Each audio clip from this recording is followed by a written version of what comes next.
In part 3 of this presentation, we will discuss how carbon dioxide emissions can be reduced. We will discuss activities in the power generation field, followed by activities in the agricultural sector and activities in the building sector. Schematically, anthropologic carbon dioxide emission can be managed as indicated in this figure. The most effective way should be avoiding the formation of carbon dioxide. Furthermore, carbon-neutral technologies may assist in greening the world. Photosynthesis is an important natural method to reduce the carbon dioxide from the atmosphere. In addition, technologies that remove carbon dioxide from the atmosphere may become viable in the future. If all these approaches are not enough to lower the Earth's temperature, several geoengineering technologies may be considered as the last human option for controlling the Earth's temperature. We will start by reviewing what can be done in the electric power generation area. Figure 9 is based on information obtained from Shell. It indicates that the world is getting greener, even if one includes the expected population growth. Comparing the distributions of 2015, the year 2050 and 2100, the use of fossil fuels is decreasing.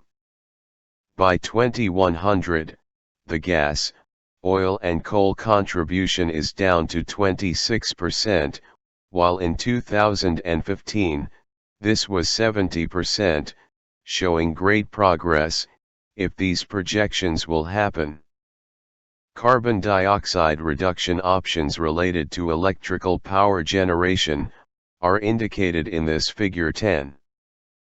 By 2050, we estimate that 215 gigaton of carbon dioxide can be avoided, mainly by applying wind and solar technology, according to the distribution shown in the table.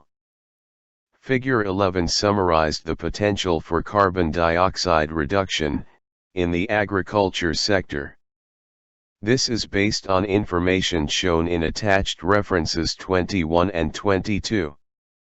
In the next 30 years, 471.5 gigaton of carbon dioxide emissions could potentially be avoided.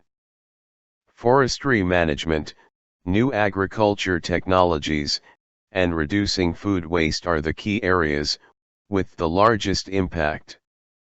Whether this reduction will happen is not sure, because farmers are many times rather conservative, and only prefer to use proven technologies. This is not the case in forestry, and around the world large-scale afforestation projects are in progress, like in China and Brazil. Currently, the USA, Morocco and other countries, like Spain and Germany, are also actively pursuing large tree planting projects. Afforestation projects are popular because people realize that each 30-old tree can absorb 193 pounds carbon dioxide per year. It is relatively inexpensive, and can recreate forests and agriculture areas in desert-like soil. The Great Green Wall is an African flagship initiative. One wants to combat the effects of desertification. Led by the African Union, the initiative aims to transform the lives of millions of people, by creating a mosaic of green and productive landscapes across North Africa. From the initial idea of a line of trees, from east to west, bordering the African desert, the vision of a great green wall has evolved into that of a mosaic of interventions, addressing the challenges facing the people in the Sahel and the Sahara. As a programming tool for rural development, the overall goal of this partnership is to strengthen regional resilience, and natural systems that will provide protection of rural heritage, while improved living conditions. The project is a response to the combined effect of natural resources degradation, and drought in rural areas. It is a partnership that supports communities working towards sustainable management, and the use of forests, rangelands, and other natural resources. It seeks to help communities mitigate and adapt to climate change, as well as improve food security. Figure 14 shows two pictures of selected afforestation projects in China. In the past, similar afforestation projects have already been executed with great success. And one aims to pursue many more. The Grow Oasis water box is a device designed to help in growing trees in dry areas. It was invented and developed by Peter Hoff, a Dutch former flower exporter. He won the popular Science Green Best Tech Best Award for 2010. The Grow Oasis technology employs biomimicry to solve the problem of growing plants in deserts, eroded areas, badlands, and on rocks. The purpose of this technology is to replant such areas, and restore the vegetation cover that can make them productive again for fruit trees and vegetables. The initial Grow Oasis used a polypropylene bucket with a special lid. It has a vertical tunnel in the middle for 2 tree plants. A wick allows water from inside of the box to trickle into the ground via capillary action. The device mimics the insulating effect that bird feces provide to germinating seeds. The special box's lid is designed as a lotus flower, which create a super hydrophobic surface. The lid serves to funnel even the smallest amount of water down into the box's central reservoir. The Grow Oasis functions as a plant incubator, sheltering both a newly planted sapling and the ground around it, from the heat of the sun, while providing water for the plant. The lid collects water from rain and nighttime condensation, which is stored in the bucket as described above.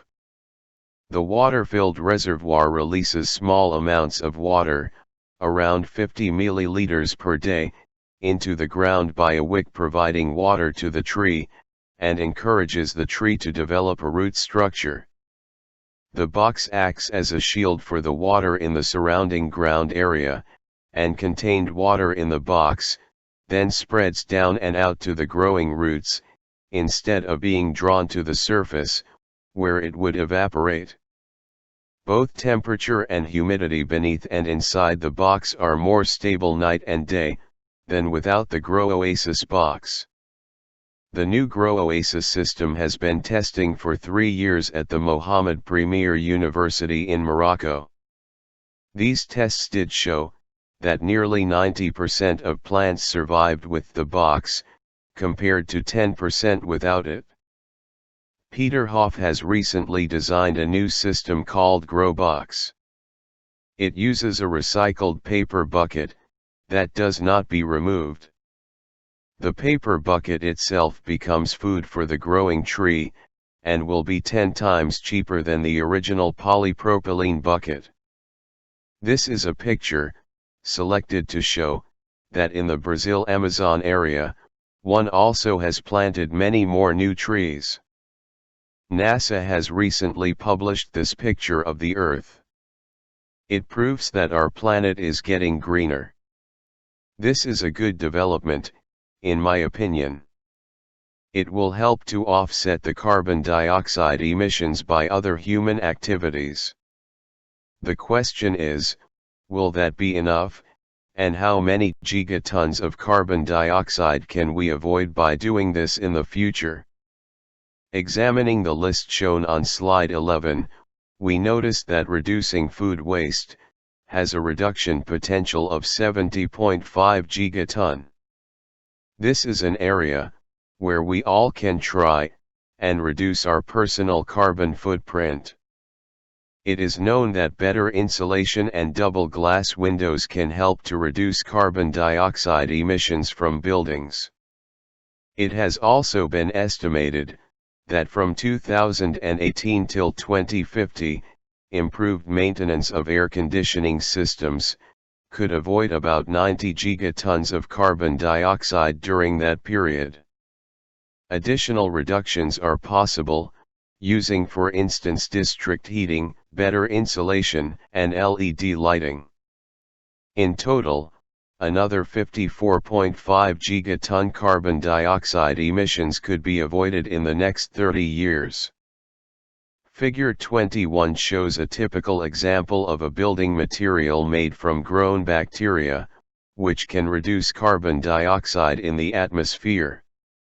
Around the world, researchers are demonstrating the potential of engineered living materials for many applications, including electrically conductive biofilms, living photovoltaics, and single-cell living catalysts for polymerization reactions in the future. Architects may also use these genetic tools that encode building materials, right into the DNA of organisms such as bacteria. At the Delft University of Technology, in the Netherlands, one has devised a method to apply 3D print of living bacteria into multilayer structures that can potentially emit light when certain chemicals are used. The field of engineered living materials is still in its infancy at this moment. Further research and development will be necessary to bridge the gap between laboratory research and commercial viability. Challenges include cost, testing, certification, and scale-up. Consumer acceptance is another issue, since safety and biocontamination need to be addressed.